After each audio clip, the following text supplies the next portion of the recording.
Hey, Quit Games! What's up? It's the Culture Detective here, investigating your favorite movies, and today I'm going to be doing a quick movie review on the new movie Hunt, or Hunter, directed and co-written by the one and only Korean superstar actor Lee Lee Jung-Jae.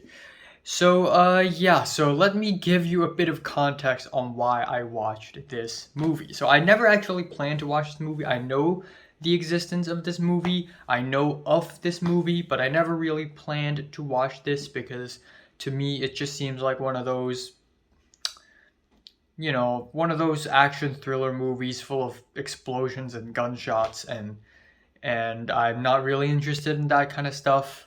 And as expected, after watching this movie, it is exactly that kind of stuff. But the reason why I watched this movie is because of a very interesting incident yesterday involving an Asian World Film Festival. So yesterday was the opening ceremony for Asian World Film Festival, and a lot of people showed up. I debated with myself whether I should show up or not because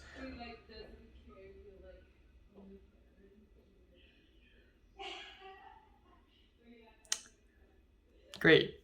Because I was really busy with life and I didn't know if I could make it in time. But after a lot of very hectic, anxiety-inducing decisions and me just sprinting, I decided to go to this opening ceremony. So I dressed up with drip and I went to this film festival for the opening ceremony.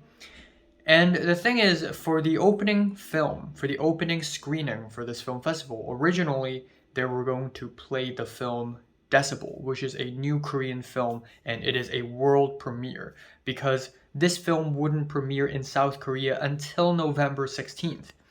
So that's very exciting. Except some weird thing happened, some mishap happened, I don't know, but they couldn't play the film Decibel. So instead, they were just like, I don't know, let's play Hunt. So that's what they did. For the opening ceremony, they played the movie Hunt. And yeah, so here are my thoughts. First of all, I watched this movie at the very, very right side of a gigantic theater, so the screen to me wasn't a rectangle, it was a freaking trapezoid.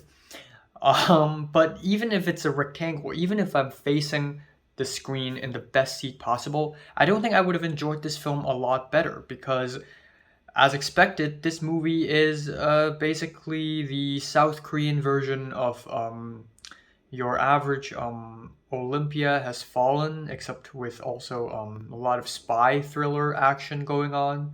So Lee Chung-tae is the main character in this movie, also a co-writer, also his first directorial film, his first directing effort, his directorial debut. You may know him from Squid Game. And yeah, as expected, he put himself in a very serious role in a very aggressive movie with a lot of gunshots and explosions. As expected, he would probably put himself in a role like that. And I don't really mind it, and I don't mind the plot either. In fact, I think the premise itself is really interesting. I'm a sucker for political thrillers and political dramas. I like spy shit. It's awesome. I also like that the film is set in 1980s, so there's a bit of a period thing going on. But at the end of the day, this film is just too messy. It is a total freaking mess. About one fourth into the film, I am already completely lost track of what's actually happening. Yeah, I feel like maybe knowing modern Korean history is prerequisite for this film because I really don't know what the heck is going on.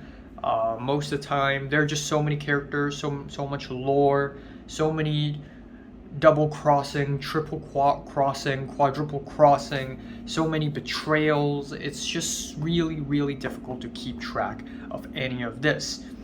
And there have been so many moments when I'm like, okay, the movie's got to end here, right? And then there's more. And then after that climax, we have more and more and more and more. It just goes on and on and on and on and on.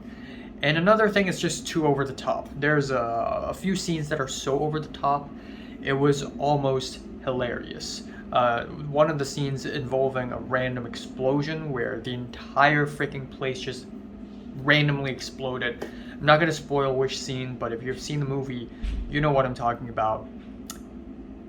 Well, that was unexpected. But again, I like the premise. I think the core idea works really well. And also in one of the flashback scenes, one of the characters is Oh Sang-sik from Miseng, which is awesome because I'm literally watching Miseng right now. But aside from that, I think it's just an okay movie, and it does require a lot of polishing. I'm giving the new Lee Jung-Jae movie Hunt a strong 5 out of 10. So, have you watched Hunt from 1 to 10? How much did you rate it? Like it, and subscribe if you want more. Thanks for watching.